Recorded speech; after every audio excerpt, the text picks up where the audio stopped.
ज्या प्राण्यांच्या वाट्याला निओकॉर्टेक्सचे माणसा एवढे मोठे हार्डवेअर आलेले नाही, त्यांच्या भावना माणसां एवढ्या प्रबळ नसतात.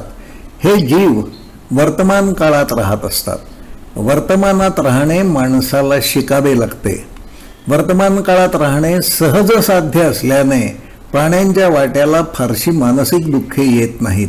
त्यांची शारीरिक दुःखेही लवकर बरी होत असतात. विज्ञान तसा दावा करते. बुद्धीला हे पटत नाही. मानवासारखा प्रगत मेंदू नसणारे प्राणी हे मानवा एवढेच प्रगल्भ असू शकतात. प्राण्यांनाही स्मरणशक्तीची देणगी मिळालेली असते. प्राणी आठवणीच्या जाळ्यात स्वतःला फार काळ गुंतवून ठेवत नाहीत, पण त्यांच्या स्मृतिकोशात महत्त्वाच्या घटना दीर्घकाळापर्यंत शिल्लक राहत असतात. ही कथा पाळण्यासाठी सिंहाला घेऊन येणाऱ्या जॉन रेंडल आणि एस ब्रूकची आहे.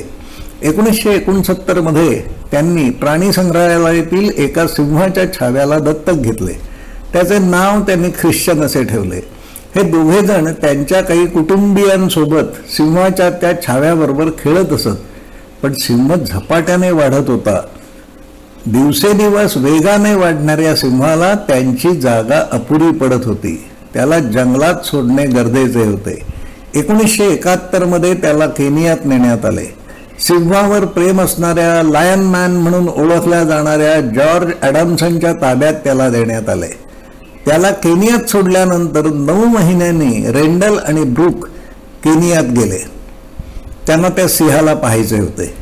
तेथे पोचल्यावर सिंहाने त्यांचे स्वागत कसे केले हे व्हिडिओत पाहता येते. ज्या आवेगाने सिंह रेंडल आणि ब्रूकला येऊन भिडतो ते पाहत राहण्यासारखे आहे. एखादा प्राणी त्याच्या पालनकर्त्याला लक्षात ठेवतो आणि त्यांचे स्वागत करतो हे कौतुकास्पद आहे. स्वागताच्या या समारंभात त्याला साथ देण्यासाठी सिंहीणही सोबत आली आहे. हे सारे अविश्वसनीय आहे, पण हे सत्य आहे.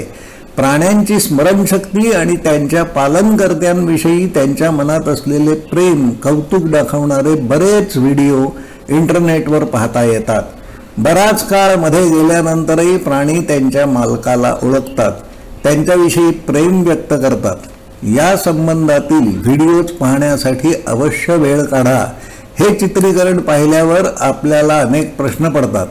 प्रसंग स्मरणात ठेवणे हे काम मेंदूचे आहे, पण स्मरणसाठ्यातील विशिष्ट प्रसंग आठवून त्याचा वापर करण्यासाठी प्रगल्भ मन हवे. उपलब्ध असणाऱ्या तपशिलाचा वापर करून निष्कर्ष काढण्याचे, निर्णय घेण्याचे काम म्हणजे बुद्धी. बुद्धीला शरीर किंवा मेंदूसारखे वेगळे अस्तित्व नाही. बुद्धी एक तंत्र आहे. बुद्धी हा एक सॉफ्टवेअर प्रोग्राम आहे, फॉर्म्युला आहे. हा प्रोग्राम वापरणारे मन अधिक महत्त्वाचे. उपकरणांच्या मदतीने मेंदू पाहता येतो. मन म्हणजे काय हे माहीत नाही, ते दिसतही नाही, पण ते असते हे आपल्या साऱ्यांना माहिती आहे. मेंदू, मन, बुद्धीविषयी महत्त्वाचे असे वेगळे काही सुचत असेल तर ते कळवावे ही विनंती आहे. धन्यवाद.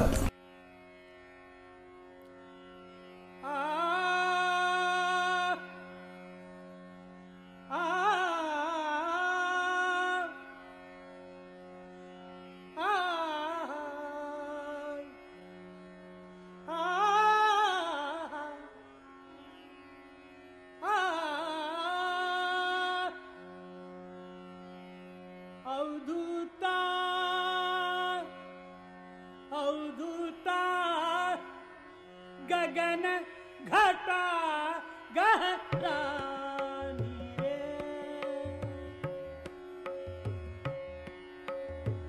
गगन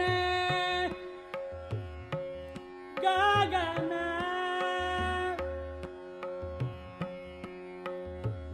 अवधूता गगन घटा गहरा